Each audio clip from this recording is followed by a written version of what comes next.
Hi hello welcome to LG entertainment. నా పేరు Pawan Kumar. OG collections ఏ రకంగా ఉన్నాయి? ఓజీ సినిమాలో ఒక స్పెషల్ గెస్ట్ వచ్చారు. అతడు ఎవరు?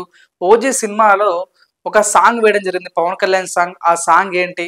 ఓజీకి సావుకు లింక్ ఏంటి? ఓజీ పార్ట్ 2 వస్తుంది, అది ఎలా ఉండబోతుంది అనే విషయాల గురించి మనం మాట్లాడుకుందాం. మొదటగా ఓజీ యొక్క కలెక్షన్స్ మాట్లాడుకుందాం. ఫస్ట్ డే సెకండ్ డే కలిపి గూగుల్లో చూసుకున్నైతే మనకు 90 కోట్లకు పైగా వసూలు చేసినట్టు కనిపిస్తుంది నెట్. దాని గ్రాఫ్ చూసుకుంటే 180 కోట్లు గ్రాస్ వచ్చినట్టుగా కనిపిస్తుంది. ఇది మీరు అవునన్నా కాదన్నా ఫస్ట్ డే కలెక్షన్ చాలా మంది పుష్ప ఢీ కొట్టింది అంటున్నారు. కానీ Pushpa collection first day gross 300 కోట్లకు పైగా సంపాదించింది. ఓజీ 180 కోట్లు మనకు కొట్టడం అనేది చాలా గ్రేట్ అని చెప్పుకోవచ్చు. సో ఇది ఆ పుష్పతో పోల్చాల్సిన అవసరం లేదు. పవన్ కళ్యాణ్ గారి కెరీర్ లో ద బిగ్గెస్ట్ కలెక్షన్ గా మారిందని మనం కూడా చెప్పుకోవచ్చు. బుక్ మై షో ఓపెన్ చేస్తే 72,000 మంది రేటింగ్ ఇవ్వడం జరిగింది. 72,000 మంది రేటింగ్ ఇవ్వడం ద్వారా 9.2 రేటింగ్ తో ఓజీ దూసుకెళ్తుంది.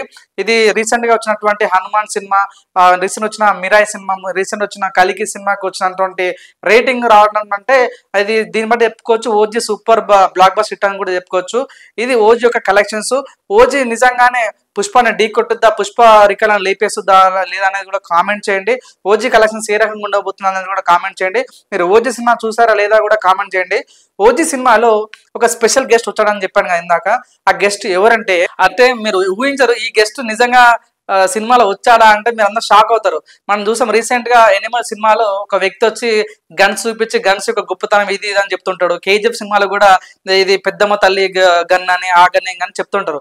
ఈ సినిమాలో కూడా ఓజీ సినిమాలో ఒక గెస్ట్ వచ్చి గన్స్ యొక్క గొప్పతనాన్ని, గన్స్ ఎలా ఉంటాయి, వాటి యొక్క రేంజ్ ఏంది, దాని యొక్క కెపాసిటీ ఏందని ఒక వ్యక్తి చెప్తాడు. ఆ గెస్ట్ ఎవరో కదండి, మన Ambajipeta Rambabu, colour photo hero Suhas గారు ఈ సినిమాలో స్పెషల్ గెస్ట్ గా రావడం జరిగింది. తను ఉన్నంతసేపు మాత్రం చాలా కామెడీగానే పవన్ కళ్యాణ్ ఎలా చంపాలనే ఉద్దేశంతో కూడా మాట్లాడుతున్నట్టుగా మనకు అనిపిస్తుంటది.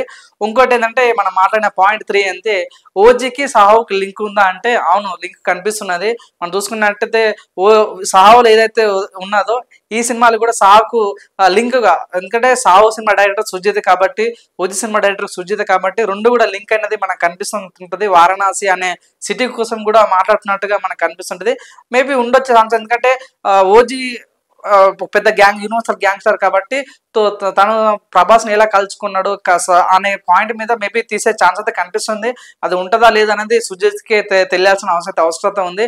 ఓజీలో ఒక సాంగ్ పెట్టారు, ఆ song look at the face in the mirror. So ఆ సాంగ్ కూడా ఈ సినిమాలో పెట్టడం జరిగింది. చాలా బాగా అనిపిస్తుంది. ఆ సాంగ్ వచ్చినప్పుడు కూడా అరే ఏముందిరా ఈ పాట, అది అప్పుడు గతంలో విన్నాం ఈ song look at the face in the mirror అని. సో ఈ సినిమాలో కూడా ఆ పాట పెట్టడం అంటే కూడా చాలా గ్రేట్ గా అనిపించింది. ఇంకో పాయింట్ ఏంటంటే ఓజీ పార్ట్ 2 కూడా ఉండబోతుంది. ఓజీ పార్ట్ 2 ఎలా ఉండబోతుంది అంటే మనం చూసుకున్నాం కేజీఎఫ్ 1 కానీ కేజీఎఫ్ 2 కానీ ఒక రీజన్ సంబంధించిన వాడు స్టేట్కి వెళ్తాడు, స్టేట్ ఉంటే ఇంటర్నేషనల్కి వెళ్తాడు. పుష్ప కూడా అంతే కదా. ఆ పుష్ప 1లో ఏమో ఒక కూలేడుగా ఉంటాడు, కూలేడు అయిన తర్వాత పెద్ద యూనివర్సల్ గా స్టార్ గా మారుతాడు. పుష్ప అంటే నేషనల్ కొట్టివా ఇంటర్నేషనల్ అన్నట్టుగా ఇంట్లో కూడా ఓజీ అంటే ఒక ఇండియాకి డాన్ ఉన్న ఒక వ్యక్తి ఇప్పుడు యూనివర్సల్ డాన్ ఎలా మాట్లాడే పాయింట్ మీద ఓజీ పార్ట్ 2 అయితే ఉండబోతుంది. మరి పవన్ కళ్యాణ్ గారు సీఎం అయ్యారు కాబట్టి మరి ఓజీ పార్ట్ 2 ఉంటుందా లేదా, మరి ఓజీ పార్ట్ 2ని పవన్ కళ్యాణ్ గారు హీరో ఉంటారా లేకుంటే అఖిరానందన్ హీరో ఉంటాడా అన్నది వెచ్చి చూడాల్సిన అవసరం ఉంది. సో ఓజీ సినిమా చూసిన తర్వాత నాకు ఒకటి గమ్మత్తుగా అనిపించిన విషయం ఏంటంటే, మన సినిమా పక్కన పెట్టేస్తే సినిమా బయట విషయం ఆలోచిస్తే పవన్ కళ్యాణ్ గురించి ఎప్పుడు చూసినా విమర్శించే వ్యక్తి ఎవరంటే ప్రకాష్ రాజ్ గారు అని చెప్పుకోవచ్చు. ఎందుకంటే పవన్ కళ్యాణ్ ఏది మాట్లాడినా కూడా ప్రకాష్ రాజ్ గారు ట్వీట్ పరంగానే ఏదో ఒక పరంగానే విమర్శలు ఇస్తూనే ఉంటాడు. కానీ ఓజీ సినిమాకి వచ్చేసరికి చూసుకుంటే ప్రకాష్ రాజ్ గారికి కొడుకు ఎవరంటే పవన్ కళ్యాణ్ గారుగా ఉంటారు అన్నమాట.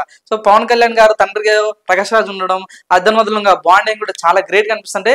అంటే సినిమానే బయట అన్నట్టుగా సినిమాలో చాలా బాగా అనిపించింది. అందరు కూడా షాక్ అయిపోయారు, ప్రకాష్ రాజ్ గారు పవన్ కళ్యాణ్ గారు తండ్రి ఏందనేది షాక్ అయిపోయారు. సో సినిమానే బయట ప్రపంచం అన్నట్టుగా సినిమా అయితే చాలా చక్కగా అనిపించింది. కానీ ఒకటి నాకు అనిపించిన పర్సనల్ విషయం ఏంటంటే పవన్ కళ్యాణ్ గారి సినిమా హిస్టరీలో అన్నింటిలో కూడా ఇట్లాంటి సినిమా ఇప్పటివరకు అయితే రాలేదు. ఎందుకంటే ఆ మ్యానేజ్ కానీ, ఆ పవర్ఫుల్ వైలెన్స్ కానీ, ఆ టేకింగ్ కానీ కూడా చాలా పంపించింది. గత 2 సినిమాలతో పోల్చుకుంటే ఈ సినిమా 100% మీరు గతం చూసుకున్నాను. ఖుషి, ఖుషికి గబ్బర్ సింగ్ కి 12 ఏళ్ళ గ్యాప్ ఉంది. సో గబ్బర్ సింగ్ కి ఈ ఓజీకి 12 ఏళ్ళ గ్యాప్ ఉంది. అంటే ప్రతి 12 ఏళ్ళ తర్వాత పవన్ కళ్యాణ్ గారు ఏ సినిమా తీసుకున్నా కూడా సూపర్ హిట్ మారుతుంది. దీన్ని బట్టి అర్థం చేసుకోవచ్చు ఓజీ మాత్రం సూపర్ హిట్ రన్ అవుతుంది. మీకు నిజంగా ఓజీలో మీకు బాగా కనెక్ట్ అయిన పాయింట్ ఏంది? సో కన్మయ్య గారి యొక్క పర్ఫార్మెన్స్ ఎలా అనిపించింది? సువి సువి సాంగ్ ఎలా అనిపించింది? ఓజీలో ఉన్న ప్రతి సాంగ్స్ మీరు బయట విన్న ప్రతి సాంగ్ ఓజీలో ఉన్నాయా లేవా అని కూడా కామెంట్ చేయండి. సో ఓజీ చూడడం వాళ్ళు కూడా ఈ రివ్యూ చూసాక వెళ్తామన్న వాళ్ళు కూడా కామెంట్ చేయండి. చూస్తూనే ఉండండి ఎల్జీ ఎంటర్టైన్మెంట్. నా పేరు Pawan Kumar, signing off. Bye bye. Like, share and subscribe LG TV. Thank you. LG TV की like, share, subscribe చేయండి. Please like, share and subscribe to LG TV. Like, share, subscribe LG TV. Please subscribe to LG TV. Like, share, subscribe LG TV. Subscribe LG TV. Guys, please do subscribe LG TV. Have a good day. Thank you.